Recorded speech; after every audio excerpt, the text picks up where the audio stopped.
It was the last Friday of winter.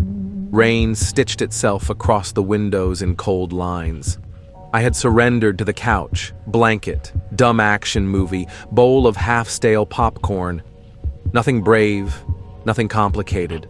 Then someone knocked, not a neighbor's polite tap. 3 slow, deliberate knocks that felt measured with a ruler. Through the peephole, a man stood on my porch in a brown jacket and beanie dark with rain. He held a snow shovel. There wasn't a flake of snow anywhere. I cracked the door. Chain set. "Can I help you?" What came out wasn't a sentence. Yard, odd jobs, just helping out. Saw your lights.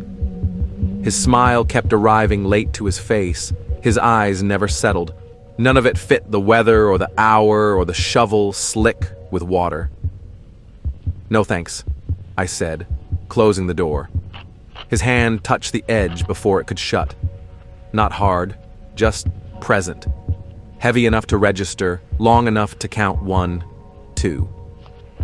We looked at each other through that slice of night. He released. I shut, locked, deadbolted, slid the chain again. From the window, I watched him step into the rain and dissolve into fog. I waited for his shape to reappear at a neighbor's door. It didn't. The thump woke me. Singular, from above. I walked upstairs with my palm on the wall, feeling the temperature drop. Doors I'd left open gaped like quiet mouths. I checked every room. Nothing out of place. Back downstairs, the movie had run to a menu screen, music looping. When it ended again, the clock said 12:12. Halfway up the stairs, cold air rode down in a careful draft. At the top landing, I could smell it. Damp cotton, something metallic. Cigarette smoke, braided into a jacket.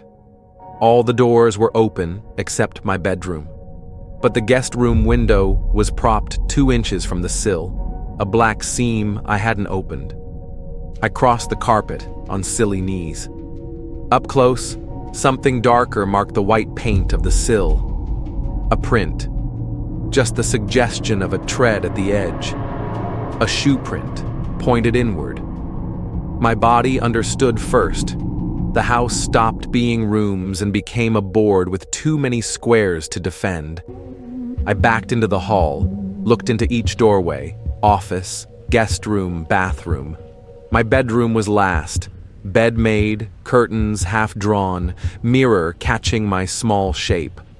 Down the stairs, counting steps to keep rhythm. I slipped into the garage and dialed.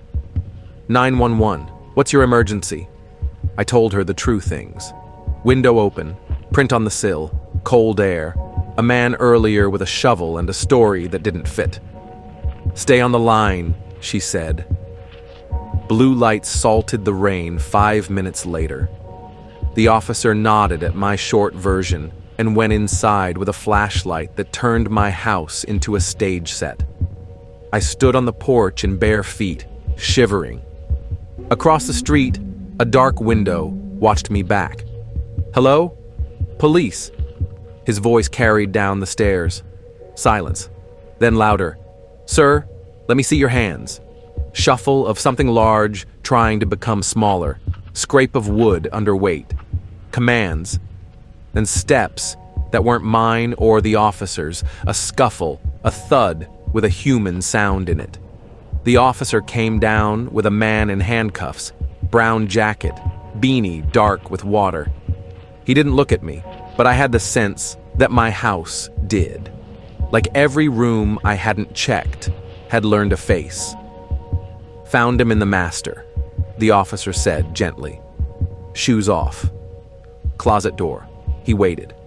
Not a chase, not broken glass, just a man standing in my closet, shoes off, listening for me to come to bed. The locksmith came the next day. We added pins to the upstairs windows, installed an alarm. But weeks later, stirring a pot at the stove, I'd feel someone in the hall. Not see, not hear, feel. The fear was a room I carried inside the house like a folded chair, compact, portable, ready. I learned small habits. I make one last pass every night, touching each window with the back of my hand. I pull the bedroom door until it sounds like safety. I listen. Sometimes before sleep, my mind shows me the version where I don't notice the cold, where I go to bed and hear the breath in the dark that doesn't belong to me. Then I open my eyes and count what does belong to me. The air vents whir, the charger's red eye, the house breathing in gentle old ways before a stranger taught it a new song. People ask what the worst part was. The knock?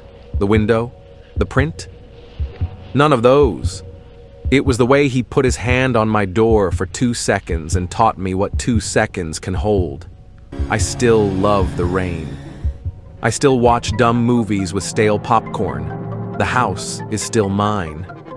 But on certain nights, when the gutters negotiate heavy rain and the roof shudders, I pause the movie and listen.